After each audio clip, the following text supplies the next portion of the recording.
So this morning no, ang itudlo, ang topic na to karon is culmination siya sa ato ang topic for the past months nga fruit of the Holy Spirit, and to activate all of this para mamunga ta, we need faith. So I have decided na enough na tong 2 lessons on self-control. And we really need to have a recap or conclusion onto how we are able to really mamungata in this life and ma-accomplish na to ang tawag ni Lord sa atong kinabuhi. Let's all stand up as we read James chapter 2, verse 14 to 26 today. Let us honor the word of God by standing up and reading. Dear brothers and sisters, if you say you have faith, but don't show it by your actions,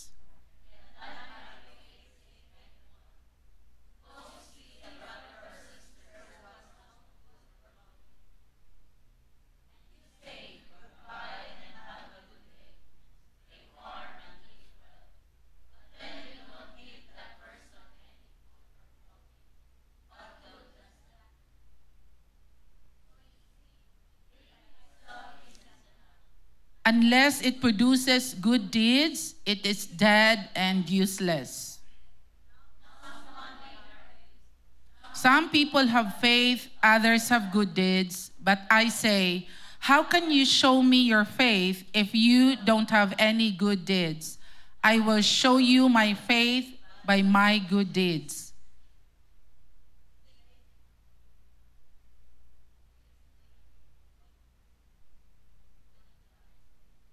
Good for you. Even the demons believe this, and they tremble in terror. How foolish! Can't you see that faith without good deeds is useless?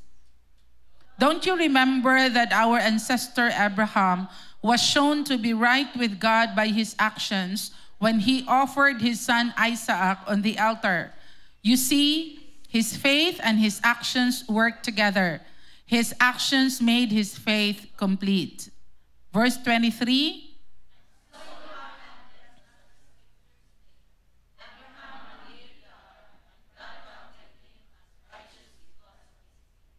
He was even called a friend of God. So you see, we are shown to be right with God by what we do, not by faith alone. Rahab the prostitute is another example. She was shown to be right with God by her actions when she hid those messengers and sent them safely away by a different road. Just as the body is dead without breath, so also faith is dead without works. Holy Spirit, we thank you for the opportunity to rest today. We believe nga ang tinuod nga pahulay is ang muanhi sa balay alampuanan. And this house, O God, is a proof nga diri ma-renew among strength, tagaan minimo diri Ginoo og healing, restoration, transformation sa among mindset. And we pray, Holy Spirit, that your word today will continue to change us, will continue to equip us para mahimo mo qualify, Lord, sa calling nimo sa mo ang mga matag-usa ka kinabuhi. We commit unto you this time of study. I declare a sharp mind, a sharp heart. I declare walay katulugon sa ngalan ni Jesus. And nag-ampo mi, Lord, nga mahimong active ang hunahuna sa matag-usa to learn and unlearn today. In Jesus' name, amen. So faith is not merely believing. Ang faith dili lang na siya mituo ka, not merely believing. It is living what we believe. A faith that does not move us to act in love, compassion, and obedience is not alive but dead. Ang patay nga pagtuo kanang miingon ka nga mauni imong pagtuo pero dili siya makita sa imong actions. So kana siya nga pagtuo is dead. So kung gusto ta nga atong faith is alive and active and effective, kinahanglan siya mo align sa unsay atong ginabuhat every day. The fruit of the Holy Spirit, love, joy, peace, patience, goodness, perseverance, self-control, kini siya tanan igsuon mahitabo ni siya tungod kay naa kay lig-on nga relationship ni Lord. And malig-on ang atong relationship ni Lord kung every day of your life, every day of my life, kasabot ta unsa atong gituuhan o unsay kaya pa nato tuuhan. Because walay makapaplease ni Lord aside sa faith. Ingon ang Bible, anything that you do nga walay faith is sin. So, tanan nga imong gibuhat nga walay faith, sala na siya. Because faith is the only thing that pleases God. So by definition, unsa may definition sa faith in the Bible? Hebrews 11:1, gihangyo na ako ang tanang mga lalaki to please read.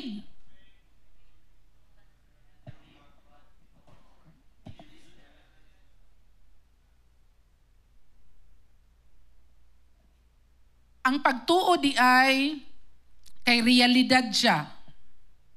Ang pagtuo dili nimo siya makita pero realidad siya. Opposite no, kung imong tan-awon kay ang pananaw nato, kung unsay akong nakita, mao nay realidad.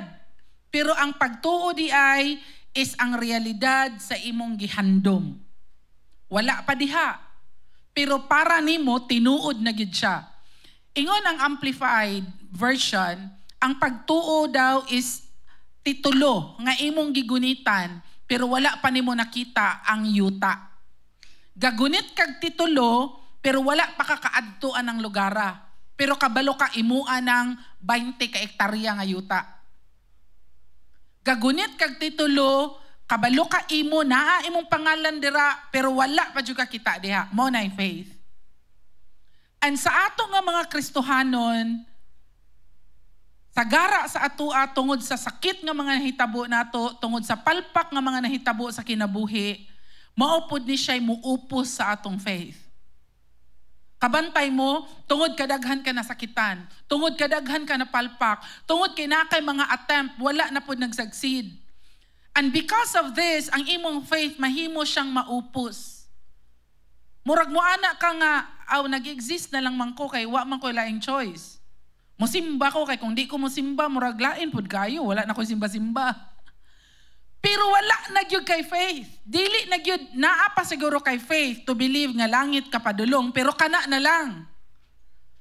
I really believe nga each one of us na ay faith to believe nga kung mamatay ko langit ko padulong. But kabalo ba ka? Nga you are designed more than that. Nga ang imo ding faith kung ma-activated na siya, daghan kay pwede mahitabo sa imong kinabuhi beyond your imagination. Because faith is the only thing that moves the hands of God. Pero sagara sa atua, dira rata kutob. Kay napalpak ko, nasakitan ko, nasayop kog salig, nasayop kog decide, nakasala ko, anlalom na kay ko sa sala, diri na lang gyud ko taman. Faith is the only thing para makahawas sa imo kung asa nakakalalom karon sa sala, sa failure, sa mga wrong decisions, sa mga gimahaya nimo sa imong heart. Faith is the only thing para makabakod ka from that.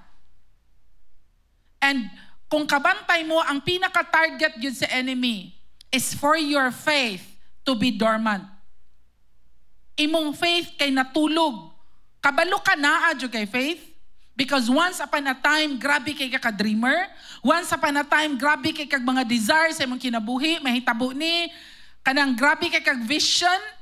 Pero tungod sa sunod-sunod na palpak, sunod-sunod na sakit, sunod-sunod nga nasayop kag salig sa person, salig sa imong self, and nasayop kag decide, and nagkadiin-diin ang imong kinabuhi, then atong faith nahimo na siyang dormant. Gipatulog na to, dili siya activated. And today, my prayer is that mo decide jud ka nga, Lord, before ko mo atubang og 2026, dili na nako patulogon akong faith.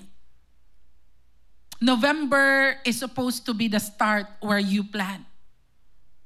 Diri sa simbahan, permanente yun ta magtudlo. Walay success kung walay planning. Yes, we walk by faith. And that does not mean you don't plan. Because the Bible says so many things on planning. Ingna imong tapad, magsugod na gyud kag plano para sunod tuig. Kay muragwa na siya plano. Muragwa gyud. magsunod tuig na po di ay. Murag maor manggihapon siguro sa 2026. Unsa may bag-o? Unsa may naa? Mabuhi lang ko, mo trabaho ko, mo eskwela ko, mo kaon ko, maningkamot ko, maura na. Mo plano di ay. Igsoon, mao di ay na nga maura gihapon ta because wala ta nagsulat og plano. Kinahanglan planuhon ang imong relationship ni Lord. Tungod kay kung dili nimo planuhon, number 1, imong relationship ni Lord, mao na'y pinaka-target sa yawa.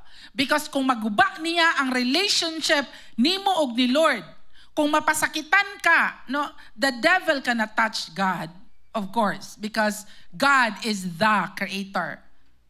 He created Lucifer to be beautiful and then he became Satan. And Satan has an end already. Kabalo na ng yawa, unsay end niya. Because giingna na siya sa Dios, mao ni imong katapusan, you will go to hell. But hell is designed for Satan and the demons. It's not for human. That's why our goal today is dili lang ikaw ang malangit, but malangit imong family, malangit imong friends. Without planning, maimperno na sila igsoon. Without intentional planning, imong relationship ni Lord gubaon sa yawa in 2026. Kinahanglan siya intentionality. It is not like, mao naman niya mong naandan, manimba. Mao naman niya mong naandan, mag-ampo. And kabalo baka nga ang kuwang pag-ampo o pagsimba lang, dili na maka-strengthen sa mong relationship. Because that's not enough. When the enemy would try to really break you, and imong naandan is masimba lang, mag-ampo, and wala yung kay intimacy with God, kanang nisimba ka by religion ba? Ay kay naa manggod ko diri nga church, mo nang diri ko nagsimba. Religion cannot make you win the battle against the works of the enemy. Your relationship with God, my relationship with God needs to be planned intentionally. It's like, isulat jud nimo, this is my top priority, God and my relationship with Him. Because kung dili nimo na siya iplano, ang magbira sa imo is your work, it's your family. And now, magbata na lang kag morning, guba na tanan imong gibuild. Because wala nato na plano intentionally ang akong pag-serve ni Lord. How can I serve God? How can I strengthen my relationship with God? We are planning about finances and all and that. Malimot tag plano nga ang pinaka-core, pinaka-foundation is your faith. Because mauni siya mo'y makapabarug sa atoa. Ang pagtuo is ang evidence. Ako nang giingon ka ganina, ebidensya sa wala nimo nakita. Karon nagdaot pa ka, kinahanglan ka mo tuo nga one day maayog yug ka. That's faith. Karon wala kay kwarta, kinahanglan mo gunit ka sa pagtuo that one day I could earn this kind of money. And how can I achieve that? I need to plan. Faith is not a wishful thinking. No, sometimes ang uban naghuna-huna nga kung naa kay faith ka na mag-ampo lang ka ba dayon mag-wishful thinking lang bitaw ka, I wish upon the star. No, it's not. Once you dream on something, for example, akong dream is akong marriage, akong family dili mabroken, dili mabungkag. Kung kana ako ang isulat as my isa sa akong goal in life, kinahanglan na siya planning. Unsaon ako ang husband, unsaon ko sa akong husband, unsaon ako akong children pagpadako para dili ni mabungkag nga pamilya. It takes planning. Dili siya igsuon, ang faith is something that you believe and then wala kay buhaton. Our topic today is faith. Unsay topic na to? That works. Sometimes mayon ka dugay naman kong Kristohanon nganong ing-ani man gyapon kapait akong kinabuhi. Dugay naman kong Kristohanon nganong lisod man gihapon. Because ang naa sa atong mind, ang faith that you have is you just believe. Nituo lang ko. Kabalo ba ka nga kung mutuo lang ka, ang definition ni James is pariho ka sa mga demons? May pang mga demonyo nituo, mangurog pa. Kana imong tapad, magbuhat, nagsala, way, kurog-kurog oy. Nganong mo, kurogog ko? May pang, yun sa ingon sa Bible, yun sa ingon sa James, demons believe and they tremble. Pero kung kita mo buhat og sayop, sala, di ta mangurog oy. Anong mangurog man nga okay raman ko dire. And then matingala ta nganong naguba atong kinabuhi, nganong dili walay answer atong prayers, nganong lisod, nganong nagsakit ka, nganong pait ang kinabuhi, nganong naingani ingana. Because dili day enough nga ni-believe ra ka. Kay kung ni-believe lang ka Ginoo, ang ka-level na to demon. Mao ba, pastor? Yes! And they tremble. Kaila sila Diyos. Kabalo sila kinsa si Jesus. Mao nang magkurog ganina sila. Once you mention the name of Jesus, they will leave. They will flee. Pero ang mga anak sa Diyos, niabot ta sa point nga igo rata ni tuo. Now today, let us study. Unsay dapat nimo buhaton tungod kay you're a confessing, born-again Christian. Kaila kog Diyos na ako'y relationship ni Lord. Faith that works. Number 1, faith that speaks without action is empty. Ang tinuod nga pagtuo, mahimo kang ma-move with compassion. The only thing nga para ing imong family igsuon maluwas is makita nila nga kung naa may someone nga mo love niya, nga grabe ka makasasala, ikaw na. Imong family dili na maluwas because naa ako as your pastor or naa kay di group leader. You are the most influential person in your home. And our goal is that our faith will be seen in our homes. Kung naa kay igsuon nga nagbuhat og sala, kung imong papa nagbuhat og sala, kung imong mama nagbuhat og sala, kung imong igsuon nagbuhat og sala, how can you show that you're a Christian? We have to really correct the wrong but love the person. I will say it again. No, people would look at us nga dapat sabto nimo nga nagbuhat siya ani nga sala. And dili ka dapat mang-correct. Ang tinuod na gugma, i-correct ang sayo. Because walay gugma nga musugot ka maguba siya. Kabalo ka nga padayon siya ani nga buhat og sala, maguba iyang health, maguba iyang future, and then dili nimo i-correct. That's not real love. Because ang tinuod na gugma will correct. Even ang Bible nag-ingon nga ang Dios tungod kay nahigugma kay siya nimo, i-discipline ka niya. Muagi ka grabe nga discipline. Tungod kay nahigugma kay ang Dios nimo. So ang faith di ay kung gusto ta makita na sa people that we love, because our goal is in 2026, you can bring your friends in church. You can bring your family in church. People will be able to know the Lord, people that you love. Kung taod-taod na ka nga Christian and ikaw lang gihapon ang naadere, and your family, your friends, your loved ones is walking towards hell, igsuon mo gini akong challenge sa imo karon. Wala ta diri sa simbahan para mag-ministry. Naa ta diri para mag-disciple. Mo nang gi-train ka inside the church.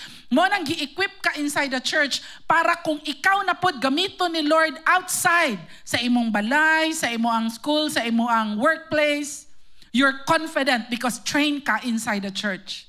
We are not here just to be active inside the church. Our goal is that ikaw ang key person para someone that you love. Mahimo nga mapakita nimo ang tinuod na compassion sa iyaa. Ephesians 5:16. Gihangyo na ko tanang babayi to please read.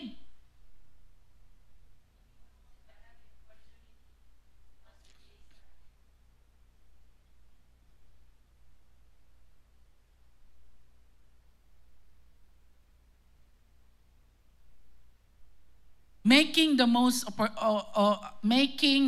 of every opportunity. Ayaw usiki ang panahon.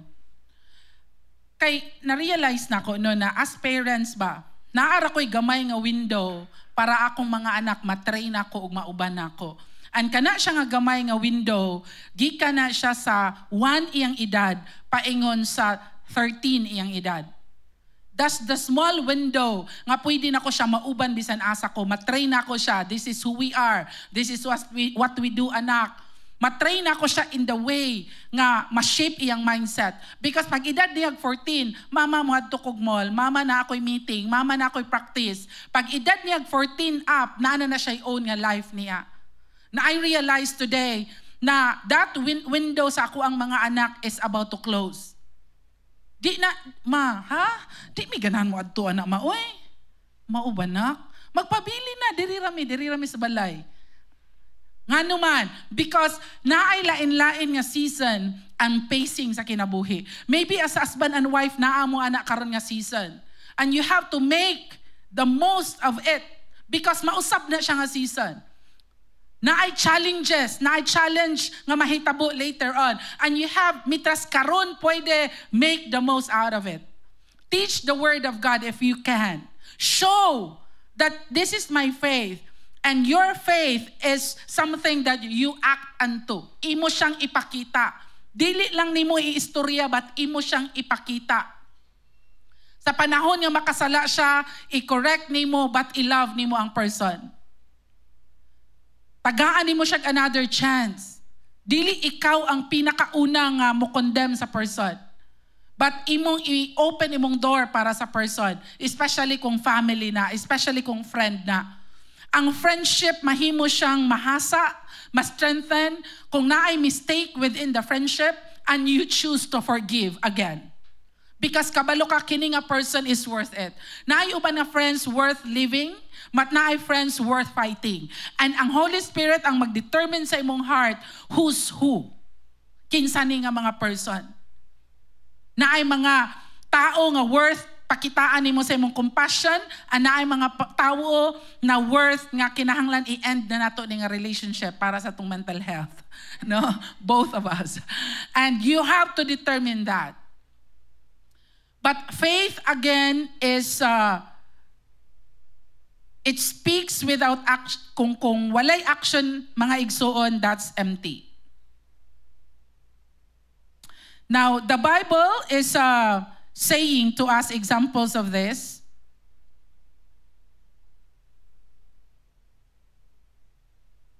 Dugay naman tani ang laptop sa kuha. Oy, hanto doon, di hapon ko kabalo.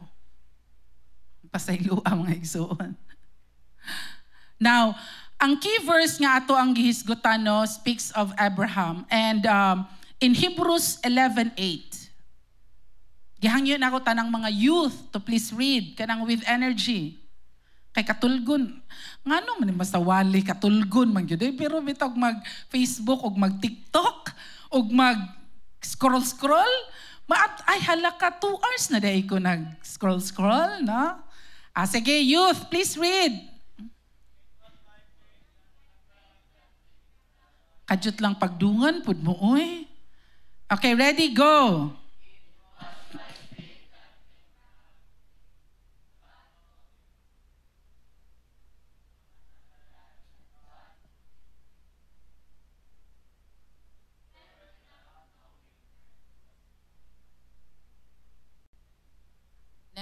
Next verse.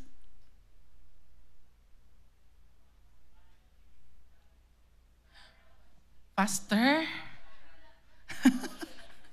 yeah, lagi kay. Faster, be ready, go.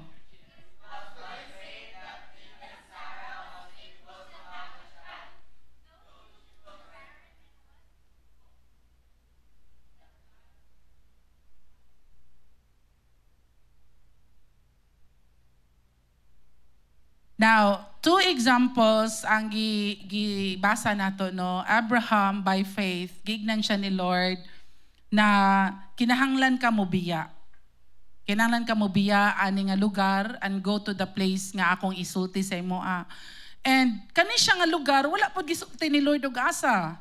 Dili specific. Kabalo ba mo na kung naay direction si Lord is just one word, one phrase, and then you have to step into it? Because ato magong perspective no is pakita sa kudaan ay ha ko mutuo. Well, that's not how faith works. You have to believe first, you have to activate your faith first and act, and then the Lord will just open the Red Sea. you will be crossing the Jordan River. No, so but you have to step in first. Abraham, giignan siya ni Lord, biyain ni tanan, and then go to the place where I will lead you. But asa na, Lord? Wa siya kabaw. So many times, no, like for example, na ay mga prompting si Lord sa imua to really show compassion sa imong family member, reach out, no, feeling nimo ako mamagpapagahi kay na Pastor Roy, di na ako na madala. You have to believe first that the Word of God says, kung isa ka member sa family makaila ni Lord, the whole household will be saved. But it needs really planning, intentionality, showing love. Kay basin ka na imong papa, feeling niya sa grabe niya nga mga sala, suko kay ka sa iya, and dili hangtod na lang sa iyang kamatayon, di ni mo siya mapasaylo. What if na ay leading si Lord na istorya imong papa? Ingna siya nga gipasaylo na kanako pa, and love kay kanako pa. I choose to love you in spite of. And that's the heart of God. And that is faith in action. You cannot win your family without really showing your faith in action to them. Di na sila maminaw ni mo og istoryaan na ni mo Bible verse. Kay kabalo man sad na sila ana. Kabalo pa mo na diri sa Pilipinas, because we're a Christian country, tanan kaila ni Jesus. Tanan nakabalo nga namatay siya sa cross ug nabanhaw. Because we're a Christian country. Dili lisod ang pag-share sa gospel sa ilaa. Pero nga namang wala man sila sa church karon. Nga nung wala man sila nagbasag Bible. Nga nung wala man sila nag-serve ni Lord. Because abi nila na ang ilang gituuhan mao na gyud to. But there is more than that. The real repentance, real serving the Lord, real nga kana bitang gamiton pa sila ni Lord for the expansion sa kingdom sa Ginoo. Ikaw mo'y gamiton ni Lord to show that, to share that to them. Sarah is another example. She was barren, but tungod kay naay gi-speak ang angel sa iya, na next year mabuntis ka, she believed. Though yes, she laughed. Sometimes kung naay idea ihatag si Lord, naay instruction si Lord, murag, Lord, sure ka, ako yun ni, buhaton ako ni, or mahitabo ni sa akong family. Pero you cannot hear from God unless you have an intimate relationship with God. Nga namang mag-decide man ta sa atong kaugalingon, and magkapalpak-palpak ta, because wala ta na minaw ni Lord. Unsaon man ato pagkadungog ni Lord today? Number 1, iyang word. Number 2, iya ang mga servants. Number 3, someone nga nag-care og ayo sa imoa. Would say, ayaw ni buhata, kanibuhata, counsel. Ingon ang Bible, mudaog kag gera kung daghan kag counselors. Pero kinsay gipaminaw nimo before making decisions? Most of the time ato rang self. Maunang pildi-pildi ta, magkadiin-diin ta sa decision nato.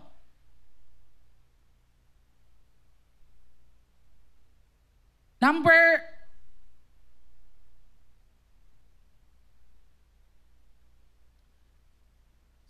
2, faith and action work together. Faith is invisible, works make it visible. Ang imo ang pagtuo, dili man na siya makita. Pero imong action, mao na siya'y rason para mapakita ang imong gituuhan. What are you willing to do sa mga butang nga imong gituuhan? Nagtuo ba ka nga maayo pa ka? So kung nagtuo ka for healing, emotional healing, let us say, kaya ang emotional healing, it is something na murag, ma-heal pa bagyo ko ani, ma-set free pa bagyo ko ani. And sometimes, abi na to nga atong emotional healing, enough ra nga mag-ampo lang ka, magbasa lang ang Bible. Mao na siya'y pinaka-basic, mao na'y pinaka-una, but there is more than that. Naa pa kay dapat need buhaton for you to be healed emotionally. But you need to believe first na ma-heal you ko.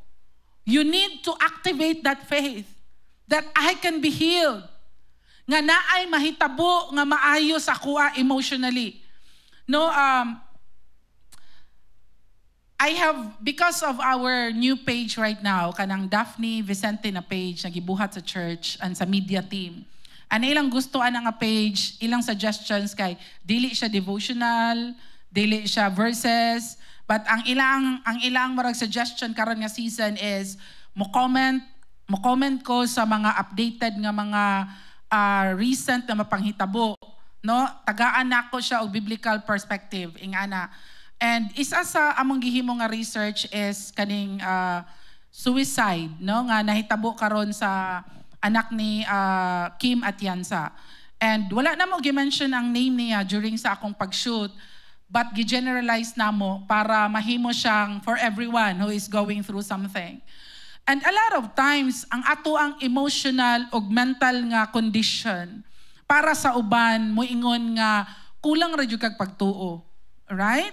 Kulang ra jud kag pagtuo, mao nang grabe kayo imong giagian mentally o emotionally. No, like depression is grabe nga sadness nga dili mawala, taod-taod na, depression na. Di ka ganahan makigistorya tao, di ka ganahan mo communicate, gusto lang ka ikaw lang. Nya daga depression na day ka na. Anxiety is overthinking, and sige mangurog ka, magpanic attack ka, marag mahadlo ka, and daghan pa kaayo. No, and I realize nga kita nga mga Kristohanon dili ta exempted ana. Naaga ni pastors nga grabe giagian sa anxiety o depression. I, for one, experienced that in 2020. I wanted to die. Lord, gusto na ko mamatay. Dili ko maghikog. Kuhaan ako, Lord. Kay di man ako kaya maghikog, but kuhaan ako, Lord. When my baby died, I also wanted to die. And you know, that is like, wala day kagitudluan sa Bible. No, you know, my doctor, my OB said, di ba you're a pastor? Nganong ingani man ka mag-think nga you wanted to die? Anak ko na, because di na nako kaya ang pain. Di na nako kaya akong giagian. And my doctor said na, you still have 3 beautiful boys. Kung dili na ka gusto mabuhi para sa imong bana, mabuhi ka para sa imong mga anak. Di ba? And akong bana is like, naapabi ako, pwede mabuhi po ka para nako. Ikaw bitaw, no? And sometimes, maano ni mo ba, ma-overwhelm ka sa imong emotions, ma-overwhelm ka sa imong ang mental condition, and di na ni mo mabalansi. Nga bitaw, I have these blessings. I have this, I have that, I am blessed in this and that. No, and mo gyud na giingon na ang imong giagian dili lang na tungod kay wala kay pagtuo, but naa kay pagtuo kinahanglan nimo siya action. If you have mental condition na murag di na jud ka kasabot, murag gusto na ka maghikog one time and gusto na ka mawala another time, and murag dili na nimo kaya, dili lang na siya enough nga nara kay faith. Faith with actions. Go find a counselor. Go talk to someone. Go to professional psychologist. And pay for counseling sa mga psychologist. Kaysa mamatay imong ma-end imong life. Para asa tanan imong kwarta. Kung naamang kay kwarta, gamay. Pay for professional to do that. But sa ato, dili man ta. Dili ganita musturya sa tong pamilya nga dili ta okay mentally, dili ta okay emotionally, kay feeling nila ga inarte ra ka. Kinsay nakasulay ana? Ga inarte ra gyud ka. Ginhawa dira, ginhawa. Kanang mura kag magpanik, ginhawa oy, inarte ra ka. Hala, abi ra gyud na nila nga naginarte ra ka. But it's not. It's real. It's physiological. It is what your body is feeling because of your mental condition. Maapektuhan na siya tanan. And dili enough nga faith ra. Dili, iampo ra na. Kulang ra kag simba. Hala, uy, grabe naman akong ampo. Grabe na akong basag Bible. Nagsimba naman ko. Like ako, nganong gusto mo ako mamatay ato nga time? Nganong di mo ko ganan mo gawas og balay? Grabe akong depression. And halos puwit maguba min duha sa akong husband. Halos mabuak among marriage. Because I blame him, he blamed me, anong namatyan mig anak. Both of us are like fighting. And it's like, I'm done, di na nako ni kaya, gikapoy na ko and all. Walay exempted sa agian na siya igsuon. And dili enough nga faith ra. You need to act on what you believe. You need to work out for your healing. You need to step up. You need to really do something. Unsaon para ma-heal ko? Go to a doctor para tan-awon imong physical body. Unsay tambal na dapat imnon nimo. Because ga-panic attack ka, ga-anxiety ka, or nag-depression ka, di ka katulog. You need to take medicine para makatulog ka. You know, I was given medicine for like 2 weeks para lang makatulog ko. I cannot sleep. And my BP is like 200 over 120. Ingon akong doctor, you can die because of a very high BP. And sayang kaayo imong pamilya, biyaan mo tungod kay namatyan ka ganak. Think. Kay di na makaka-think. Kung dili ka okay emotionally, dili ka okay mentally, di nakaka-think. Pamati ni mo, wala na lang yung ko. Kinsay nakasulay ana or nakaagi ana. Many of us. Pero, dili ka mo share sa someone. Nga naman, sa research na gibuhat sa isa na to ka media dere. Because, ang mental health or mental condition, mura na siya kanabitang ikauulaw sa pamilya. Nga weekday kay ka? Week ka? Tarong guday. Kita biyang mga Pinoy kay gara biya kay ta. Nagbaha na gani, katawa pa, magsakay-sakay sa ref nga naglutaw-lutaw. Ana ang Pinoy gyud. Mura bitaw, okay, nabahaan mi dayon, may na lang nakakuha mi daghan nga ref, di ba? Ana ang nahitabo dito sa Cebu. And you know, sa atong pamilya, ingnon ta, enough ra na, dapat na kay pagtuo, ligon ka, igsuon, I tell you, you need professional help. Kung wala dyan kay kwarta, kay mahal man kay ng psychologist, talk to your pastor, talk to your D group leader, talk to someone that you can trust. Talk to your guidance counselor in school. Talk to someone nga naay training. Ayaw pakikistorya sa someone na dili trained. Kabalo baka kung makiistorya ka sa someone na dili trained, matingala ka human na yung istorya, siya po na depressed. Siya po di na nakatulog. Mga na siya daw. Iyang problemahon na mong problema. Nga naman, dili siya trained. Can I hear an amen? If you need help, put action with it. Ayaw yun igsuon na, iampo ra na. Faith ra yun bitaw? No. If kabalo ka nga physically, you're not doing well, no, go to the doctor, go check up, drink medicine, go exercise, go walk, do something. Dili siya pwede na kanang mauna man jud ni mauna ni nahitabo. If naa ka struggle with relationship, dili ra na enough nga iampo ra nimo na nga relationship. Do something. If naa ka struggle with husband and wife, there are biblical principles on what to do to be able na kana nga marriage ma-recover. Can I hear an amen? Faith and actions work together. Number 3. Faith that obeys in difficult situations. Ang imong pagtuo igsuon, dako kay na siya og factor.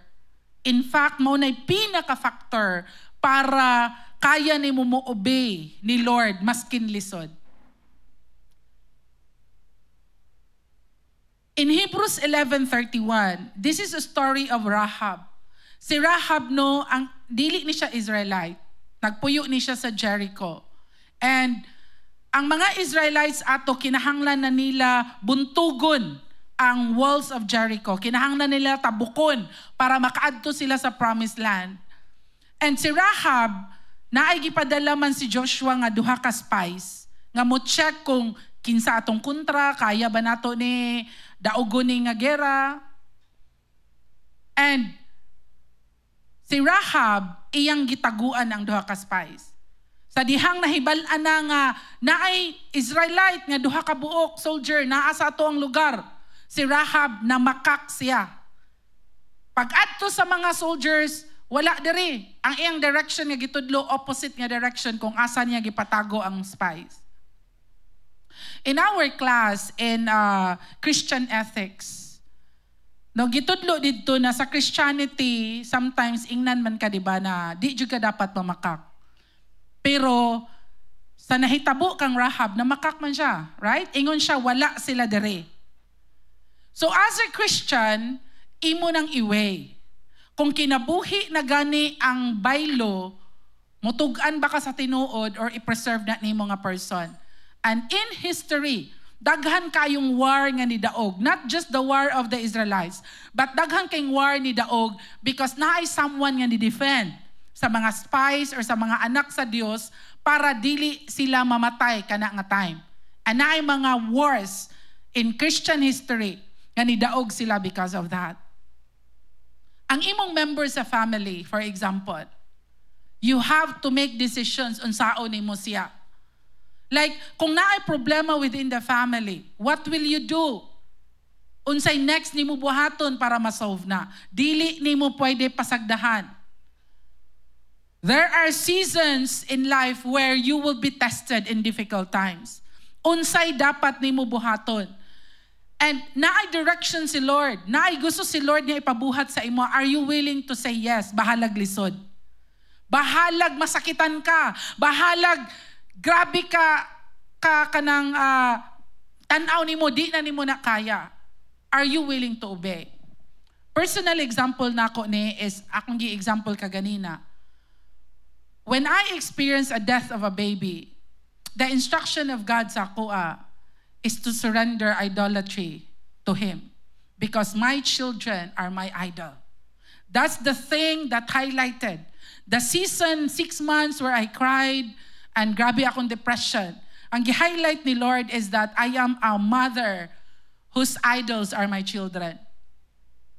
Pero akong pangutana, dili ba tanang mama buhaton tanan para sa iyang mga anak?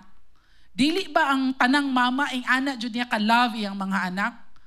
Pero ang gi-reveal ni Lord sa ako is that mas love pa nako akong mga anak kaysa mas love nako si Lord. And I have to obey God. I have really to let go of idolatry. Karon nga namatay ang akong anak, magpakamatay na lang pug ko. It shows that ako ding anak is someone nga grabe kay murag kay ang anak man ginusumpay gina sa imong kinabuhi ba sa mama ka. And the Lord revealed to me, obey me in this area. Serve me, maskin namatyan kag anak, maskin you don't understand why. Okay, there are seasons in life nga agian nimo na wala kay answer why. And so, are you willing to obey? Bahalag difficult. Are you willing to say, yes, Lord, bahalag wala ka ka-understand, kaayo tanan? Because again, Rahab was not able to comprehend well everything that's going through. Pero Rahab heard of the God of Israel. Naa pa lang siya sa ilang nasod, nadungog na nila nga, kini ang Diyos sa Israel. Grabe kaayo, natunga ang Red Sea. And kadungog sila ana, ang mga Egyptians na pildi, ing ani ang gibuhat sa Ginoo sa Israel. And Rahab is one of those people nga naa siya'y kahadlok sa Diyos of Israel. Kaila siya sa Diyos of Israel. And so that led her to decide a very difficult decision. Mabahalag, mapildi iyang mga katawhan. Imagine, mamatay beto tanan clan ni Rahab. That like everyone will die. Because ang gipili ni Rahab nga side is ang 2 spies, ang Israel nga side. Pero ang hangyo ni Rahab, preserve my family. Nga walay mamatay sa akong family. And did you know that because of what Rahab did, Jesus, natawo siya sa lineage ni Rahab?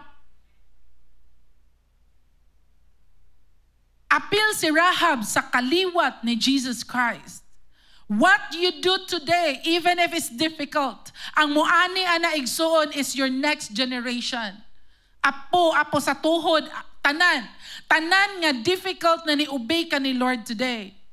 Most of us, once it's difficult, muingon ta, didto ko sa sayon. Didto ko sa malipay ko. Didto ko sa ganahan ko ako. What if dili na will ni Lord? What if na instruction si Lord na no, ayaw nagbuhata? What if na instruction si Lord na mauni imong dapat buhaton? What if na instruction si Lord, kini ihatag ni, kini buhiin ni, kini buhata ni. Ang kabalo ka, it's so difficult. Pero anything that you do out of obedience to God, even if it's difficult, ang muani ana, dili lang ikaw, but down the line. ing na imong tapad, paning kamuti, nga mo obey kas Ginoo, bahalag lisod. Hebrews 11:24 to 27. Gihangyon ako tanang mga lalaki to please read.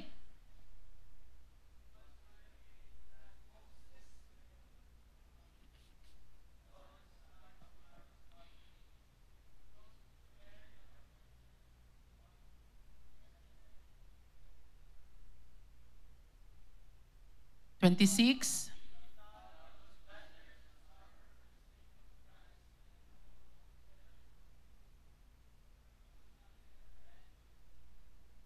27.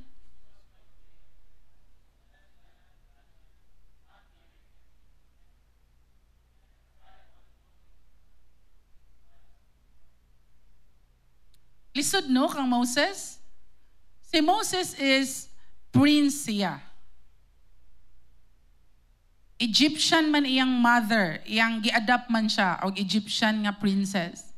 Siya supposedly ang next nga mahimong hari in Egypt. Pero gipili ni Moses nga ang iyang tinuod nga identity that he's a Jew, he's an Israelite, mao'y iyang barugan o dili siya mahimong Egyptian. Gibiyaan niya tanang bahandi sa Egypt, gibiyaan niya tanang treasure and obeyed God. Unsay instruction sa Holy Spirit sa imo nga need nimo biyaan, need ka mo obey sa Ginoo, need nimo ni buhaton, unya kabalo ka lisod kayo sa imo a.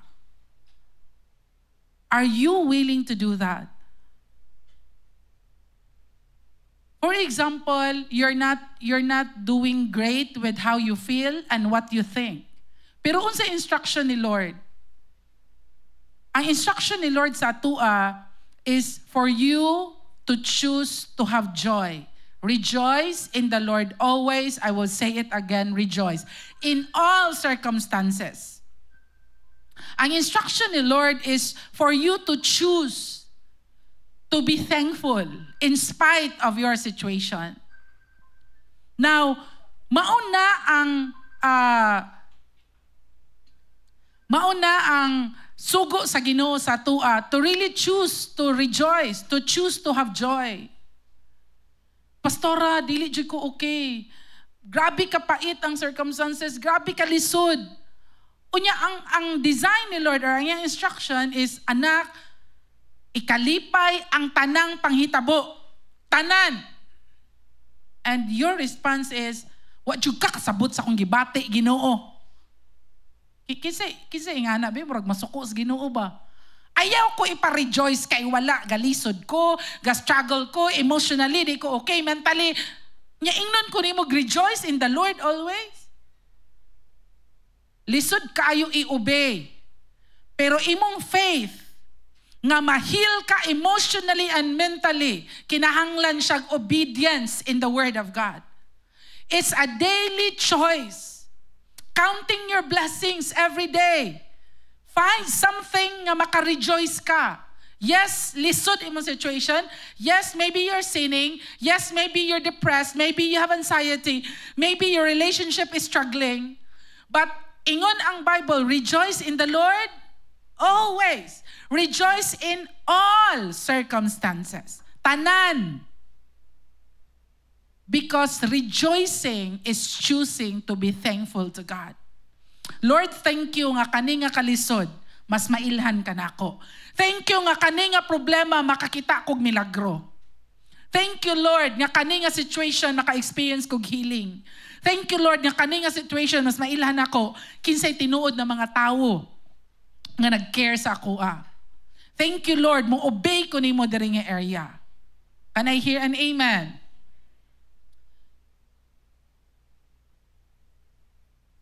Number 4, lastly, faith without works is dead. Faith, ingon diri no, faith that costs nothing, accomplishes nothing. What you believe in right now will cost you something.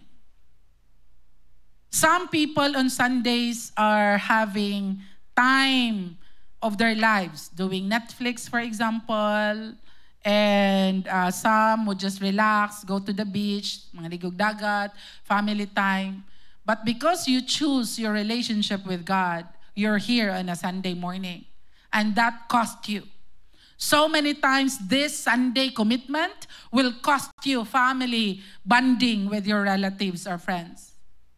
That's something that you pay. You are willing to pay. I will always challenge my children. You serving the Lord, being here during practice. Panahon ako ilang isa ka semana igsuon. Most of their time, eskwelahan, simbahan, balay. And I will remind my children always, costly man kaayo ni nga daghan kay mog time nga naa mo sa practice because you're musicians. But this is worth it. I would always tell them the cost that you pay because of what you believe that God is able to give you the future that you want. This is worth it.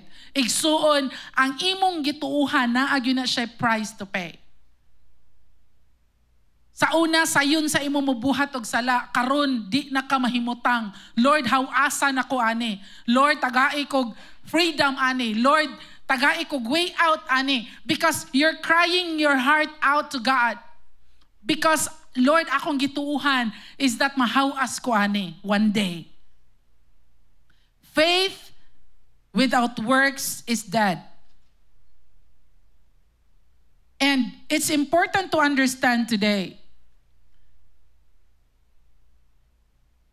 nga ang imong pagtuo igsuon nga naay action, mao na siya makita sa mga tao nga nagpalibot nimo. Maluwas imong pamilya because tinuod ka na nga nagpakita sa imong faith. Dili nimo sila i-condemn, dili nimo sila ingnon nga sayop gyud mo, kabalo mo, dili nimo mawin imong family by debate. Mawin nimo imong family by love. By the fruits of the Holy Spirit. Being patient with them, showing them your compassion, having self-control with them. You can win them by loving them. And that is faith in action. Because again, our goal is that imong life would matter. Maybe daghan kay kag friends sa Facebook. Maybe daghan kay kag friends sa school, sa work. Ikaw may gamito ni Lord para sila makaila sa Dios igsuon. Pero mitras feeling nimo kanunay you're not okay. Kisa sa inyo sige ka feel na di ka okay be. Kana always ka dili okay. Dili ko okay good. No kana. Always ko dili okay emotionally, always ko dili okay mentally. Then you need to really recover from that. Because the Lord cannot use you when you're not well. You need to really focus sa imong healing. Ayaw ipugos imong kaugalingon nga mo reach out sa uban nga ikaw dili ka healed yet. Focus sa imong self, activate yourself para sa imong kaugalingon and put a timeline. Ayaw ingon nga og kanus ako ma-okay. Kung kanus ako ma-okay mentally, emotionally. Put a timeline. Lord, I put my faith. I will be healed in 6 months or in a year. However, nga kaya ni mo tuuhan. Lord, I will recover. Because after this, Lord, I want you to use me. I want you to use me para sa akong friends, akong family. Because, you know, God is an expert in using broken people. Your brokenness, kanang nasakitan ka, kanang dili ka okay, kanang grabe imong giagian, once si Lord ang maghimong mag-fix nato ana, kaya kanya gamiton sa sama pod nimo pohon. Ka-relate ka sa ila, kasabot ka sa ila because you've been there. Sama sa kinahanglan nimo paningkamutan nga mas stable ka financially para makatabang ka sa uban financially. The planning para mahimo kang ma-okay financially is necessary para makatabang ka sa uban sa imong pamilya financially one day. Mitras imong kaugalingon, dili nimo maplastar, dili kakatabang sa uban. Can I hear an amen? And it takes really intentional planning for that. Lord, tabangi ko, unsaon ako ni, unsay next. That is faith in action. Dili enough nga mag-ampo lang. Dili enough nga mutuura. Put action to what you believe. Nagtuo ko, Lord, na kaya nimo ni buhaton sa akong life. Then, partner with God. I challenge you, our assignment is to start planning. Get a notebook, daan nga notebook, no? Or unsay naan nimo nga notebook or cellphone, and then start planning. Cellphone naman karon sa gara, no? Nanay mga notes, nanay mga docs. Start planning. And start with your relationship with God. Amen? Start believing again. Do not allow the enemy to make you believe nga wala na kay chance. Because there is no, walay grabe nga, deep nga dili kaya hawaso ni Lord. Can I hear an amen? But magsugod siya nga motuo ka. Magsugod siya nga, Lord, let's do this together. Let me plan. Right. Kanang magplano ka, kinahanglan, naapod siya'y timeline, naa siya'y, di ba? You search for it, the smart plan. para kabalo, dili po nang magplano ka mo at tukog moon, mularga kog kuan. Dili siya achievable ba? Magbakasyon ko. Ano? Akong anak would always want bakasyon. Anak mo man kay kwarta. Unsaon nimo pag-adtog bakasyon? Okay, so learn from it. No? So let's come to the Lord and let us all stand up.